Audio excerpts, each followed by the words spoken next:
भारत में colorectal cancer एक गंभीर स्वास्थ्य चुनौती बनता जा रहा है।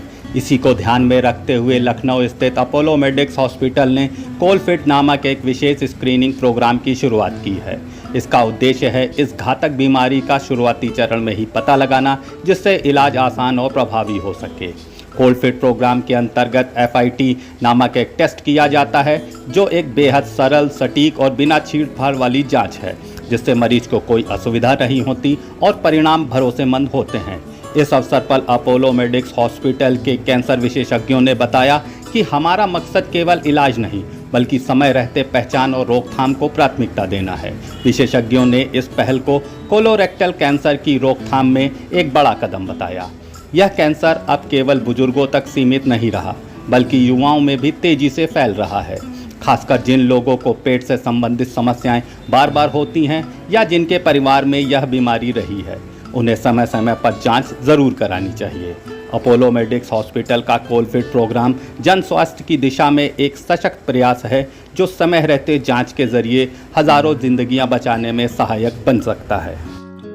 नाउ कोलोरेक्टल कैंसर होता क्या है? कोलन और रेक्टम, ये दो हमारे शरीर के दो अंग हैं। कोलन यानी बड़ी आंत और रेक्टम यानी छोटी आंत। इसमें भी किसी भी प्रकार का कैंसर हो, उसको कोलोरेक्टल कैंसर कहते हैं।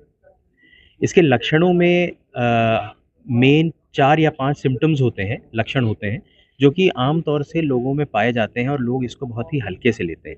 सबसे पहला है कि चेंज इन बाउल हैबिट, यानी हमारा जो मल त्याग करने की जो प्रक्रिया होती है, उसमें किसी भी प्रकार का चेंज आए। यानी किसी को कभी डायरिया आ रहा है, कभी किसी को कॉन्स्टिपेशन हो रहा है, कभी किसी को 1 बार जाना था वो 2 बार जा रहा है, 3 बार जा रहा है, या वो कभी वो डेली जाता था, कभी वो हर दूसरे तीसरे दिन जा रहा है। तो इसमें किसी भी प्रकार का चेंज आना, ये एक गंभीर लक्षण है। वज़न में गिरावट होना, ये एक गंभीर लक्षण है जिसको हमें गौर करना चाहिए। हमारे फीसीज़ में, हमारे मल त्याग करने में रेक्टम से हमको ब्लीडिंग होना ज़रूरी नहीं है कि वो हेमरॉइड या पाइल्स या बवासीर की वजह से हो, वो कैंसर का शुरुआती लक्षण भी हो सकता है। पेट में बेवजह दर्द होना, इसको भी हमें बहुत ही गंभीरता से लेना चाहिए, और ख़ासकर तब जब ये चेंज इन बाउल हैबिट के साथ हो। अगर हमारा वेट लॉस हो रहा है या हमें भूख लगने में हमें कमी महसूस हो रही है, तो भी इसको हमें सीरियसली लेना चाहिए। ये जो कोलोरेक्टल कैंसर होता है, ये आमतौर से 4 स्टेजेस का होता है, स्टेज 1, 2, 3, 4। स्टेज 1 के जो कैंसर्स होते हैं, उसको ट्रीट अगर हम लोग करें तो वो मिनिमल इन्वेजिव टेक्निक के द्वारा ठीक किया जा सकता है, और उसकी सर्वाइवेबिलिटी जो होती है वो मोर देन 90% होती है। 90% से ज़्यादा लोग उसको, हम लोग कैंसर को ठीक कर सकते हैं। जैसे जैसे स्टेज एडवांस होती है और स्टेज 4 तक पहुंचती है, तो आप मान के चलिए कि 20 से 25% लोग ही इसको सर्वाइव कर पाते हैं। पूरी दुनिया में ये कोलोरेक्टल कैंसर जो है, ये 3rd मोस्ट कॉमन कैंसर है, और अगर कैंसर रिलेटेड डेथ्स की बात की जाए तो ये 2nd मोस्ट कॉमन कैंसर है। हमारे देश में, भारत में कोई नेशनल स्क्रीनिंग प्रोग्राम अनफॉर्चुनेटली अभी तक नहीं बन पाया है कोलोरेक्टल कैंसर के लिए। इसलिए अपोलो हॉस्पिटल ने हमेशा अपनी तकनीकियों के लिए, जो कि जाना गया है, हेल्थ केयर एडवांसमेंट्स के लिए जाना गया है, अपोलो अस्पताल ने ये मुहिम शुरू की है कोलोरेक्टल कैंसर स्क्रीनिंग प्रोग्राम के लिए, जिसका नाम है कोलफिट। इसको बहुत ही न्यूनतम दरों में हम लोग इसको लॉन्च कर रहे हैं, ताकि ज़्यादा से ज़्यादा लोग इसका लाभ उठा सकें, इसका बेनिफिट ले सकें, और हम लोग कोलोरेक्टल कैंसर स्क्रीनिंग कर सकें, ताकि इसको अर्ली स्टेज में डिटेक्ट करके हम लोग इसका बेहतर से बेहतर आउटकम कर सकें। सर, ये स्क्रीनिंग कितनी देर की होगी, कितना खर्चा आएगा? ये स्क्रीनिंग में कोई ऐसा कोई ख़ास समय नहीं लगता। स्क्रीनिंग में सिर्फ 2 टेस्ट हैं। एक है CBC यानी कंप्लीट ब्लड काउंट। इसमें हम मेनली देखते हैं कि मरीज़ का हीमोग्लोबिन कितना है, उससे हमें ये पता चल जाता है कि अनीमिया है या नहीं है, नंबर 1। नंबर 2 होता है FIT test, faecal immunochemical test. ये एक हमारा स्टूल का टेस्ट होता है। स्टूल का छोटा सा सैंपल हमें एक डिब्बे में देना होता है, और ये जांच के लिए चला जाता है लैब में। आमतौर से अगर ये फिट टेस्ट की जांच हम बाज़ार में करवाते हैं तो 3-3.5 हज़ार रुपये की जांच है, लेकिन अपोलो अस्पताल की तरफ से ये फिट टेस्ट और CBC, ये दोनों जांचें मिला करके कोलफिट प्रोग्राम के तहत ये मात्र 1,000 रुपये में लॉन्च की जा रही है, जो हमें अर्ली डिटेक्शन और स्क्रीनिंग में हमारी मदद करेगी। डॉक्टर साहब, किस एज ग्रुप को ये स्क्रीनिंग करवा लेनी चाहिए? ये कोलोरेक्टल कैंसर स्क्रीनिंग को हम लोग रिस्क के हिसाब से हम स्ट्रैटिफाई करते हैं। 2 रिस्क ग्रुप्स होते हैं, एक लो रिस्क और एक high risk. Low risk group वो होता है जो कि 45 वर्ष के ऊपर है, यदि उसको किसी प्रकार के सिम्टम हो ही ना, तो भी वो लो रिस्क कैटेगरी में आता है। 45 वर्ष के ऊपर हर इंसान लो रिस्क कैटेगरी में है। हाई रिस्क कैटेगरी एज से कोई उसका लेना देना नहीं है। हाई रिस्क कैटेगरी वो 45 वर्ष से कम भी हो सकता है, यदि उसके परिवार में किसी को कैंसर हुआ हो पास्ट में, यदि उसको इन्फ्लेमेटरी बाउल डिजीज़ यानी कोलाइटिस की शिकायत रही हो, या उसको कभी प्रीवियस में पॉलिप्स हो चुके हों, या उसके परिवार में किसी भी तरह की जेनेटिक एबनॉर्मेलिटी हो, जिसकी वजह से कैंसर होने के डर है, तो वो हाई रिस्क ग्रुप में आता है। तो हाई रिस्क और लो रिस्क के हिसाब से हमको कोलोरेक्टल कैंसर स्क्रीनिंग करनी है। डॉक्टर साहब, ये कहा जा सकता है कि जिनको पाइल्स की या बवासीर की शिकायत है तो वो इस स्क्रीनिंग को ज़रूर करवा लें? बिल्कुल, बिल्कुल। पाइल्स और बवासीर की जो मेन सिम्पटम होता है, वो होता है मल त्याग करने में खून आना। लेकिन यही तो एक सिम्पटम होता है कोलोरेक्टल कैंसर का भी। तो यदि किसी को अगर हेमरॉइड्स या बवासीर सोच करके वो इलाज कर रहे हैं, उनको भी ये स्क्रीनिंग करा लेनी चाहिए, ये देखने के लिए कि कहीं ऐसा तो नहीं कि बवासीर के अलावा भी कोई प्रॉब्लम है उनको। मेरा नाम डॉक्टर वासिफ रज़ा है। मैं एक कोलोरेक्टल कैंसर सर्जन हूँ। मेरी सारी ट्रेनिंग यूनाइटेड किंगडम में हुई है, जहाँ की नेशनल हेल्थ सर्विसेज बहुत मशहूर है।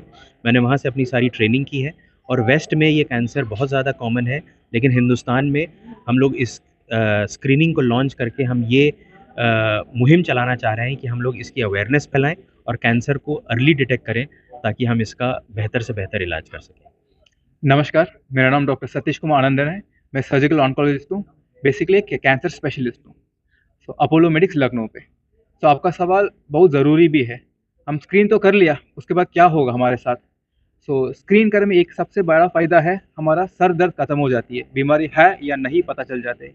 इन केस पकड़ में आ जाते हैं, वो मोस्टली शुरुआत में होती है। शुरुआत का ट्रीटमेंट सर्जरी होती है कोलोन कैंसर में। कोई भी कैंसर शुरुआत में पकड़ जाती है, उसका कैंसर का कितना जगह काटना वो भी कम हो जाती है। सर्जरी भी बड़ी नहीं होती, छोटी सर्जरी में आराम से हो जाती है। उसमें आपका बड़ा चीरा वरा लगाना, काटना उठना, लंबा समय तक उसमें बढ़ते रहना, उतना नुकसान तकलीफ नहीं होगा आपका। वो सबसे बड़ा एडवांटेज है शुरू में कैंसर को पकड़ना। दूसरा चीज़ है, आपको बहुत ही शुरुआत है, कभी कभी हम लोग दूरबीन के दौरान ही निकाल देते हैं कैंसर को, ताकि पेट खोलने को ज़रूरत ना पड़े। ये दोनों सबसे बड़ी ज़रूरत एडवांटेजेस है कैंसर को शुरुआत में पकड़ने का। आजकल हम लोग रोबोटिक सर्जरी की बात कर रहे हैं, उसमें सिर्फ एक 8 mm का 1 सेंटीमीटर से नीचे इंसिशन से हम लोग कैंसर को पूरी तरीके से निकाल देते हैं। वो भी आपका शुरुआत के कैंसर में बहुत बड़ा रोल प्ले करेगा। शुरुआत में पकड़ना सबके लिए ज़रूरत है, ताकि उसको जड़ से ख़त्म करना ज़रूरी है। आज हमारे हॉस्पिटल में कोलफिट प्रोग्राम स्टार्ट किया गया है। कोलफिट प्रोग्राम वास्तव में एक कैंसर स्क्रीनिंग प्रोग्राम है, जिसमें हम बड़ी आंत से रिलेटेड किसी प्रकार के कैंसर की स्क्रीनिंग करते हैं। इन कैंसर्स के जो बहुत अर्ली सिम्टम्स होते हैं, उनमें होता है किसी भी प्रकार से हमारे जो मल त्याग करने की जो रूटीन है, उसमें चेंज का आना, बार बार चेंज का आना, लैट्रिन में किसी प्रकार से खून का नज़र आना, बहुत ज़्यादा वज़न घटना, पेट में दर्द होते रहना, भूख कम लगना। इन सब चीज़ों पे हमें ध्यान देना चाहिए कि क्या इस प्रकार की कोई भी चीज़ हो भी रही है कि नहीं। यदि होती है तो हमें ऑब्वियसली अपने डॉक्टर से मिलना चाहिए, जो भी नज़दीकी हैं। और अगर आंतों से रिलेटेड इस प्रकार के सिम्टम्स लगते हैं, तो एक टेस्ट है कोलफिट, जो आज स्टार्ट किया गया है, वो कराना चाहिए। अब इस प्रकार के कैंसर से बचा कैसे जाए, यह एक बहुत इम्पॉर्टेंट एस्पेक्ट है इसका, जिसमें हमें ध्यान रखना चाहिए कि हमें हमारे खाने में हाई फाइबर डाइट हो। फाइबर को हमें ज़्यादा लेने की आवश्यकता है, जितना भी हो सके fresh fruits, fresh green vegetables लें।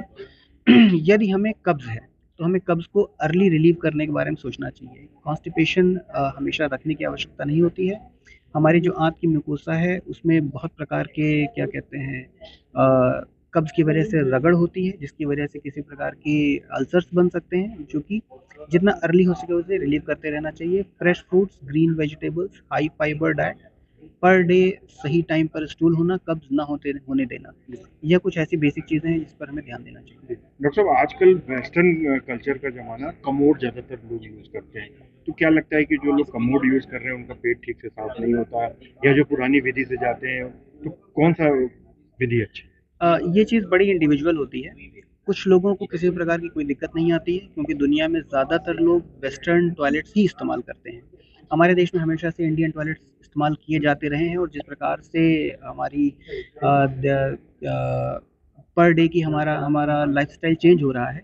हमें दुनिया में हर जगह वेस्टर्न टॉयलेट्स ही मिल रहे हैं। इस वजह से बहुत सारे लोगों को जो पहले से भारतीय टॉयलेट्स यूज़ करते रहे, उन्हें दिक्कत आती है कॉन्स्टिपेशन को रिलीव करने में। वेस्टर्न टॉयलेट में जिस प्रकार से हम बैठते हैं, वह पद्धति एकदम एग्जैक्ट उतनी सूटेड नहीं है कि हम स्टूल को बहुत अच्छे से लैट्रिन को इवैक्यूएट कर पाएँ। इंडियन टॉयलेट्स इसमें पहले से ही ज़्यादा बेटर रहे हैं। हालाँकि फिर भी मैं कहना चाहूँगा कि यह चीज़ पूरी तरह से इंडिविजुअल है। इसमें कोई ये नहीं है डिफरेंस कि यदि कोई वेस्टर्न टॉयलेट यूज़ करता है तो उसे कॉन्स्टिपेशन होगा ही होगा। ऐसी कोई चीज़ नहीं है। यदि किसी को दिक्कत होती है तो अपना टॉयलेट ऑब्वियसली चेंज करके देख सकता है कि उससे एक इम्प्रूवमेंट आता है कि नहीं। ये चीज़ एकदम इस तरह से नहीं कही जा सकती कि वेस्टर्न टॉयलेट से ही सारी प्रॉब्लम्स हैं। सर वेस्टर्न टॉयलेट लोग जाते हैं तो बहुत से लोग मोबाइल ले जाते हैं, न्यूज़पेपर हाँ, पढ़ते ये हैं। तो आज के ज़माने की समस्या है जिसकी वजह से हम टॉयलेट में ज़्यादा वक्त गुजारते हैं। ये एक ऐसी भी चीज़ है कि स्टूल पास करना एक तरह का हमारा एक बॉडी का रिफ्लेक्स मैकेनिज़्म है। यदि हम दूसरी चीज़ों में एंगेज रहेंगे तो हमारा वो रिफ्लेक्स मैकेनिज़्म पूरी तरह से काम नहीं करेगा और टॉयलेट में हम बहुत ज़्यादा वक्त के लिए बैठेंगे, हमारा स्टूल पूरी तरह से पास नहीं होगा, हमें ये भी महसूस होगा कि हमें कब्ज़ हो रहा है। और जो हमारा डिफिकेटरी मैकेनिज़्म है जिसे बोलते हैं लैट्रिन को पूरी तरह से हमारे आंतों से बाहर निकाल देना, यह चीज़ अवरुद्ध हो जाती है यदि हमारा दिमाग दूसरी चीज़ों में लगा रहता है।